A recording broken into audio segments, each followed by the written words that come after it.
Hi friends, hi every one. என்னோட name Saravanan. நம்ம இன்றைக்கி இந்த வீடியோவில் என்ன பார்க்க போகிறோம் அப்படின்னா, ஆக்சுவலாக வந்து ஒரு வேலை அப்படின்னா மக்களுக்கு நிறைய பேருக்கு வந்து ஒரு ஜாப் கிடச்சிருச்சு அப்படின்னாவே வந்து அவங்க ரொம்ப சாட்டிஸ்ஃபைடாக ஃபீல் பண்ணுறாங்க.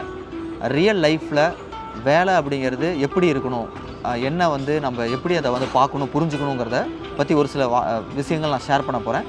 ஜஸ்ட்டு நீங்கள் வந்து இந்த வீடியோவை பாருங்கள், அதுக்கப்புறம் நீங்கள் யோசித்து ஒரு முடிவுக்கு வாங்க. நீங்கள் யோசித்து பாருங்கள், நம்ம கரெக்டான ட்ராக்கில் தான் இருக்கோமா, இல்லை வந்து நம்ம ட்ராக் மாறி இருக்கோமா, இல்லை நம்ம வந்து என்ன பெட்டராக பண்ணலாம் அப்படிங்கிறது நீங்கள் யோசித்து முடிவெடுங்க. எனக்கு தெரிஞ்ச விஷயத்தை, நான் புரிஞ்சுக்கிட்ட விஷயத்தை நான் உங்களுக்கு ஷேர் பண்ணுறேன்.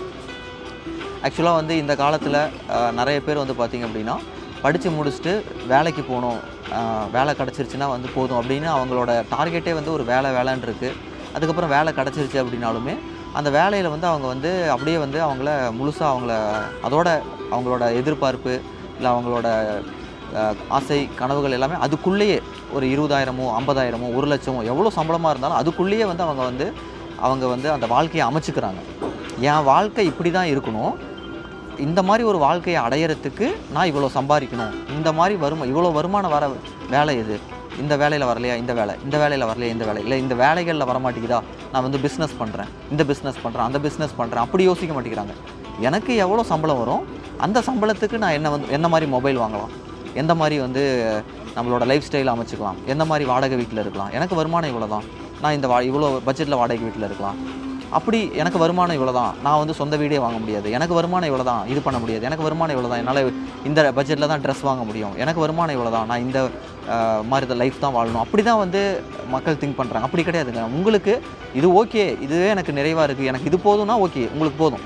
இல்லை உங்களுக்கு வந்து இன்னும் பெட்டரான ஒரு வாழ்க்கை வேணும், பெட்டரான ஒரு லைஃப் ஸ்டைல் வேணும், நல்ல ஒரு காஸ்ட்லியான ட்ரெஸ் வாங்கணும், இல்லை காஸ்ட்லியான மொபைல் வாங்கணும், இல்லை சொந்த வீட்டில் இருக்கணும், நீங்கள் என்ன எதிர்பார்க்குறீங்கன்னு ஃபஸ்ட்டு உங்கள் மனசை, உங்கள் உள்ளுணர்வை வந்து நீங்கள் கேளுங்க, உங்கள் ஃபேமிலியை கேளுங்க, எந்த மாதிரி ஒரு லைஃப் அதை வந்து ஃபஸ்ட்டு டிசைட் பண்ணுங்கள். அதை வந்து அச்சீவ் பண்ணுறதுக்கு என்ன பண்ணணும், அதை அச்சீவ் பண்ணுறதுக்கு நம்ம வந்து என்ன மாதிரி வந்து ஒர்க் பண்ணணும், எந்த மாதிரி ஒரு வருமானம் வேணும், அதுக்கு நம்ம என்ன பண்ணலாம், எப்படி நம்ம வருமானத்தை உயர்த்தலாம், அப்படி தான் நம்ம திங்க் பண்ணணும். இதுதாங்க வேலை. இங்கே பாருங்கள், நம்மளோட கல்ச்சர் நம்மளை சுற்றி ஃபஸ்ட்டு வந்து இது ஏன் இப்படி இருக்குது அப்படிங்கிறத நான் சொல்கிறேன், ஜஸ்ட்டு புரிஞ்சுக்கோங்க. இப்போ எக்ஸாம்பிள், ஒருத்தருக்கு வந்து வயசு வந்து ஒரு 30 35 இல்லை 20 25 இருக்குது அப்படின்னா அவங்களோட பேரண்ட்ஸ் வந்து பார்த்திங்க அப்படின்னா பெரும்பாலானோர் பார்த்திங்க அப்படின்னா ஒரு அன்எஜுகேட்டடாக இருப்பாங்க, ஒரு டிகிரி ஹோல்டராக இருக்க மாட்டாங்க. அவங்களாம் வந்து சாதாரண ஏதோ ஒரு வேலைக்கு போவாங்க, கூலி வேலைக்கு போவாங்க, ஒரு இன்கம் வந்து ஸ்டேபிளாக இருக்காது, சின்ன வேலைக்கு போவாங்க, ஒரு வாரம் வருமானம் இருக்காது. அதனால வந்து தன்னோட பையனை வந்து எப்படியாவது வந்து ஒரு இதை விட பெட்டராக வாழணும், இதை விட பெட்டராக இருக்கணும் அப்படின்னு தான் நினைக்கிறாங்க. அப்படிங்கும்போது அவங்க வந்து என்ன சொல்கிறாங்க, நீ படித்து முடிச்சு நல்ல வேலைக்கு போகணும், கை நிறைய சம்பாதிக்கணும், ஒரு நிரந்தர இன்கம் இருக்கணும், என்ன மாதிரி கஷ்டப்படக்கூடாது அப்படின்னு வந்து அவங்க சொல்லும்போது நம்மளாம் என்ன புரிஞ்சுக்கிறோம், ஓகே படித்து முடிச்சுட்டு வேலைக்கு போகணும், வேலை கிடச்சா போதும், ஒரு நிரந்தர ஒரு வருமானம், ஃபிக்ஸ்டு இன்கம் வரணும் அப்படின்னு நம்ம எதிர்பார்க்குறோம். ஏன்னா அப்பாவோட பெட்டராக இருக்கணும் அப்படி தான் நம்ம நினைக்கிறோம். இப்போ இந்த ஜென்ரேஷன் எடுத்துக்கோங்க. இப்போ இவங்க எல்லாருமே வந்து இப்போ இருக்கிறவங்க 30-35 வயசு இருக்கிறவங்க இப்போ கல்யாணம் ஆகுது, அவங்க குழந்தைங்க இப்போ தான் பிறக்குது. அந்த குழந்தைங்க வந்து அவங்க படிக்கும்போது இன்னும் 20 வருஷம் கழிச்சு அவங்க ஸ்கூல் முடிச்சுட்டு காலேஜ் போகும்போது நீங்கள் சொல்லுவீங்களா, எப்பா படித்து முடிச்சுட்டு நீ வேலைக்கு போன்னு சொல்லுவீங்களா? ஏன்னா நீங்களும் ஆல்ரெடி படித்து முடிச்சுட்டு வேலையில் தான் இருப்பீங்க, உங்களுக்கு ஃபிக்ஸ்டு இன்கம் இருக்குது, ஓகே, உங்களுக்கு வந்து ஒரு ஸ்டேபிளான இன்கம் இருக்குது, ஆனால் அதில் உங்களோட வாழ்க்கை ஃபுல்ஃபில் ஆகலை. அப்போ உங்கள் பையன்ட்டு என்ன சொல்லுவீங்க, படித்து முடிச்சுட்டு வேலைக்கு வேலை கிடச்சாவே லைஃப் செட்டில் அப்படி சொல்ல மாட்டீங்க. நீங்கள் பிஸ்னஸ் பண்ணணும், நீங்கள் வந்து பெரிய லெவலில் இன்கம் சம்பாதிக்கிறதுக்கான வழியை தேடணும், இன்னும் லக்ஸூரியஸாக வாழணும், இப்போ வாழ்கிறத விட இன்னும் லக்ஸூரியஸாக வாழணும். அதாவது நம்ம பேரண்ட்ஸ் வந்து ரொம்ப வந்து சாதாரணமாக இருப்பாங்க, நம்ம ஏதோ வந்து ஒரு வாடகை வீடாக இருந்தாலும் சரி, ஒரு நல்ல ஒரு டீசெண்டான லைஃப் வாழ்வோம், அவங்கள விட பெட்டராக இருப்போம். பட் நம்ம பசங்க இன்னும் பெட்டராக இருக்கணும்னு நினைப்போம், கரெக்டுங்களா? அது வந்து இன்னும் 25 வருஷத்துக்கு அப்புறம் அடுத்த ஜென்ரேஷன் வந்து அந்த மாதிரி வந்து திங்க் பண்ணுவாங்க. ஏன் வந்து இதை நம்ம இப்போவே திங்க் பண்ணக்கூடாது? நம்மளோட பேரண்ட்ஸ் வந்து சாதாரண ஒரு லேபராக இருக்கட்டும், மற்றவங்கள ஒரு சாதாரண குடும்பத்தில் இருந்தாலும் நம்ம ஏன் வந்து அதை தாண்டி ஒரு ஜென்ரேஷனவே ஸ்கிப் பண்ணிவிட்டு நம்ம இன்னும் பெட்டராக வாழக்கூடாது? அதை பற்றி கொஞ்சம் திங்க் பண்ணி பாருங்கன்னு தான் நான் சொல்கிறேன். ஏன்னா இது ஏன் இப்படி சொல்கிறேன் அப்படின்னா, நீங்கள் வந்து அப்படியே வந்து வேறு ஒரு சில கண்ட்ரி எடுத்துக்கிட்டிங்க அப்படின்னா, அமெரிக்காவோ இல்லை வந்து சிங்கப்பூரோ இல்லை வந்து லண்டனோ ஆஸ்திரேலியாவோ எடுத்துக்கிட்டிங்கன்னா அவங்க கண்ட்ரிலையும் இதே தான் நடந்திருக்கு. ஃபஸ்ட்டு ஜென்ரேஷன் சாதாரணமாக இருந்தாங்க, எந்த ஒரு இதுவும் கிடையாது. ஓகே, ஃபஸ்ட்டு ஜென்ரேஷன் வந்து பார்த்திங்க அப்படின்னா சாதாரணமாக வந்து எந்த ஒரு ஸ்டேபிள் இன்கமும் கிடையாது. அடுத்த ஜென்ரேஷன் வந்து அவங்க வந்து இதானாங்க, எஜுகேட் ஆனாங்க. அதுக்கு அடுத்த ஜென்ரேஷன் வந்து ரொம்ப டெவலப் ஆகிருக்காங்க. நம்ம வந்து ஒரு ஜென்ரேஷன் பின்னாடி இருக்கோம், அவ்வளோதான். ஓகேவா? Okay, fine. அதனால் வந்து நீங்கள் ஒரு விஷயத்தை புரிஞ்சுக்கோங்க. நம்ம இது மாதிரி படிப்படியாக தான் குரோ ஆகணும் அப்படின்னு கிடையாது. நம்ம வேகமாக குரோ ஆகலாமே. ஓகே, அதனால் நான் என்ன இங்கே சொல்ல வரேன் அப்படின்னா, நம்மளோட திங்கிங், நம்ம வந்து நம்மளோட எதிர்பார்ப்பு, நம்மளோட ட்ரீம்ஸ், அதை வந்து பாருங்கள். நமக்கு கிடச்ச லைஃபே போதும் அப்படின்னு வந்து செட்டில் ஆகாமல் இன்னும் எப்படி பெட்டராக வந்து நம்ம வந்து ட்ரை பண்ணலாம் அப்படின்னு பாருங்கள்.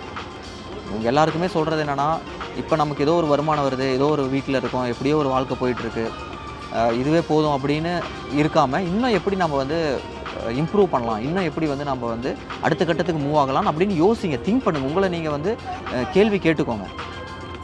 அது வந்து உங்களை வந்து ஆப்பர்ச்சுனிட்டிஸை தேட வைக்கும். உங்களை சுற்றி என்ன ஆப்பர்ச்சுனிட்டிஸ் இருக்குன்னு தேடும். சரியான ஆப்பர்ச்சுனிட்டியை ஐடென்டிஃபை பண்ணும். அந்த ஆப்பர்ச்சுனிட்டிக்கு இம்பார்ட்டன்ஸ் கொடுக்கும். ஏன்னா நானும் பார்த்திங்க அப்படின்னா என்னோடய பேரண்ட்ஸ் வந்து பார்த்திங்கன்னா சாதாரண லேபர்ஸ் தான். எந்த ஒரு பெரிய பேக்ரவுண்ட் கிடையாது, வசதியானவங்க கிடையாது. ரொம்ப வந்து பிலோ ஒரு சாதாரண ஒரு குடும்பம் தான். அந்த மாதிரி குடும்பத்தில் இருந்து தான் நானும் படித்து முடிச்சுட்டு வேலை கிடச்சா போதும் அப்படின்னு தான் இருந்தேன். படித்து முடிச்சுட்டு வேலைக்கு போனேன். எம்என்சி கம்பெனியில் ஒர்க் பண்ணேன். என்னோடய இன்கம் வந்து 10,000 சம்திங் வந்து அரௌண்ட் 10,000 ஸ்டார்ட் பண்ணி படிப்படியாக ஒரு 7-8 வருஷமாக வேலை செஞ்சேன். அதுக்கப்புறமேட்டு வந்து பார்த்திங்கன்னா எந்த ஒரு முன்னேற்றமும் இல்லை. அப்போ எனக்கு வந்து இது வந்து புரிய ஆரம்பிச்சிச்சு, ரியலைஸ் பண்ண ஆரம்பித்தேன். அப்போ இந்த மாதிரி வேலைகளில் இருந்தால் நம்ம வந்து, ஏன்னா எனக்கு வந்து டார்கெட் இருந்தது. நம்ம வந்து இந்த மாதிரி சாதாரணமாக ஒரு மிடில் கிளாஸில் காம்ப்ரமைஸ்டு, ஓகேவா, எல்லாத்தையும் வந்து நம்ம வந்து அனுசரித்து வாழ்கிற வாழ்க்கை வேண்டாம், காம்ப்ரமைஸ்டு லைஃப் வேணாம், ஒரு நல்ல ஒரு பெட்டரான லைஃப் வேணும்னு எனக்குள்ள ஒரு ஆசை இருந்ததுனால அந்த ஆசையை வந்து நிறைவேற்றிக்கிறதுக்காக நான் வந்து ஆப்பர்ச்சுனிட்டிஸை தேடிக்கிட்டே இருந்தேன். அந்த மாதிரி டைமில் எனக்கு ஒரு ஆப்பர்ச்சுனிட்டி கிடச்சிச்சு. அப்போ அந்த ஆப்பர்ச்சுனிட்டியை நான் சரியாக பயன்படுத்திக்கிட்டேன். அது மாதிரி வந்து உங்களுக்கு வந்து ஒரு ஆப்பர்ச்சுனிட்டி அது என்னவா வேணால் இருக்கலாம். நான் என்ன சொல்கிறேன்னா, ஃபஸ்ட்டு உங்களுக்கு என்ன வேணும், எந்த மாதிரி ஒரு லைஃப் வேணுங்கிறத ஃபஸ்ட்டு டிசைட் பண்ணுங்கள். அதை அடையிறதுக்கு ஒரு வருமான வாய்ப்பை தேடுங்க. அதுதானே தவிர நம்ம வேலை செய்கிற வேலை தான் நம்ம இது நம்மளோட என்டையர் வாழ்க்கை ஃபுல்லாக வேலை செய்ய போகிறோம், இதுக்காக தான் நம்ம பிறந்திருக்கோம், இந்த வேலையை தான் நம்ம செய்யணும், எவ்வளோ வருமானம் வந்தாலும் இதுதான் பண்ணணும், அப்படி கிடையாது இல்லையா? இதை நீங்கள் திங்க் பண்ணுங்கன்னு தான் நான் சொல்கிறேன், வேறு எதுவுமே கிடையாது. Just think. நீங்கள் வந்து யோசிங்க, இது சரியான அப்படின்னு. இந்த வீடியோவை பார்க்குறவங்க யோசிங்க, இது சரியாக இருந்தானா உங்களுக்கு தெரிஞ்ச உங்களோட ஃப்ரெண்ட்ஸ், உங்களை சுற்றி இருக்கிறவங்களுக்கும் இந்த வீடியோவை ஷேர் பண்ணுங்கள். நான் இந்த வீடியோவை முடிச்சுக்கிறேன். தேங்க்யூ.